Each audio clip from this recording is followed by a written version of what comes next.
Hello guys, good afternoon everyone. Dito naman si Inday.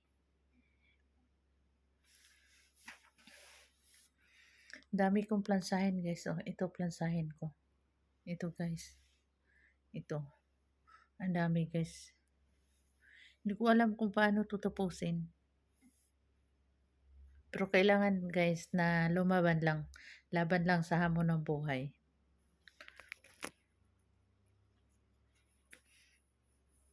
Kahit daming trabaho guys.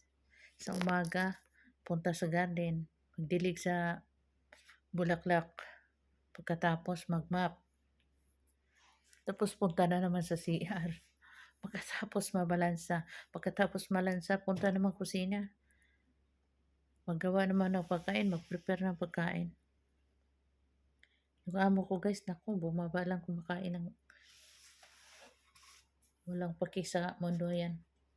Pumayat na ako guys sa sobrang trabaho. Pero okay lang. Parang tingin ko sa salamin, parang gumaganda ako pag pumayat. Charot! Wag lang kayong papalag ha. Kasi minsan masaya, minsan malungkot. Kasi yung nasa Pilipinas, nangailangan ng pera.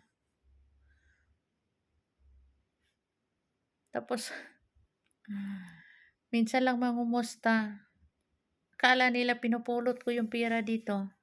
Walang pera dito na pinulot sa ibang bansa. Buhis buhay.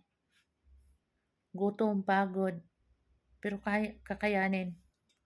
Kasi wala naman tayong magawa guys. Pag uwi ako sa Pinas, wala naman akong trabaho. So, kung doon ako mga tulong, 3,000. So, paano na lang? Hindi naman tayo mabuhay sa 3,000 peso. So, kailangan din na malaki na kaunti na mabuhay.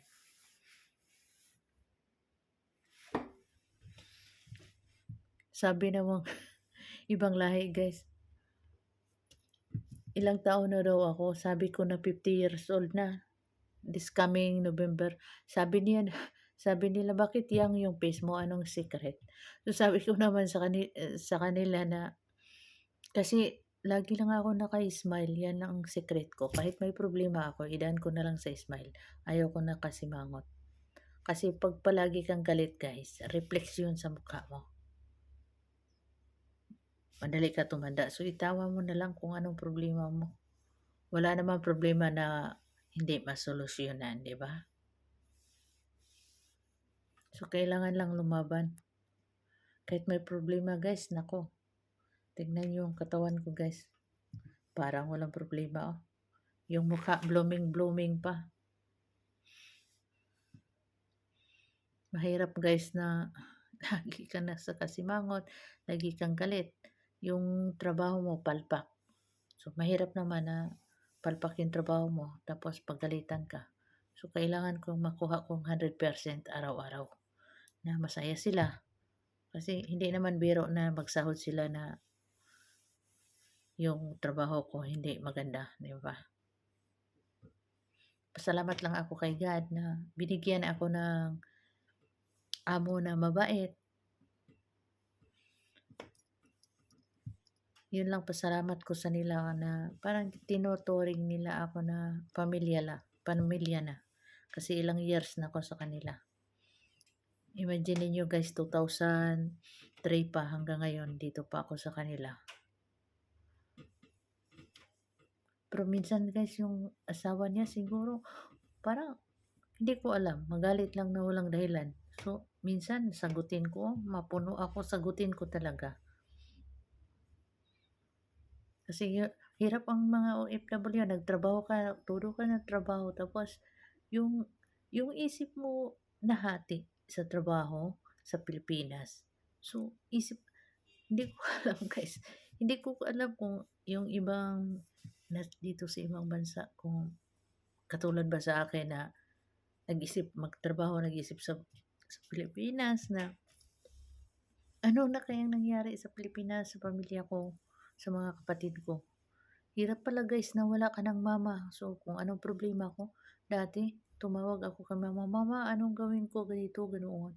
So, ngayon guys wala na, wala si mama, wala si papa, nasa heavy na sila. So, ang hirap talaga guys na buhat pagkabata ako guys na parang prinsesa ako kasi yung kapatid ko na panganay ang nag-alaga sa akin. Maligo ko guys sa nasa bahay lang.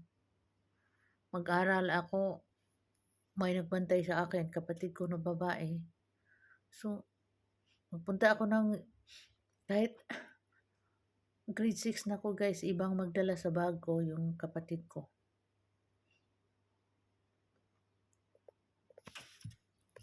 Para ako, feeling na ako prinsesa.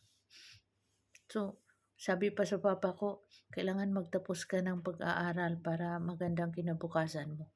Tapos sabi niya, pag matapos na ka mag-aral, so, ano bang gawin mo sa buhay mo? Sabi ko, pag matapos na ako, papa, dito ka na lang sa bahay, huwag ka nang mag-araro, buhayin na ka, ako na maghanap buhay para sa inyo. So, sayang lang guys na nawala sila.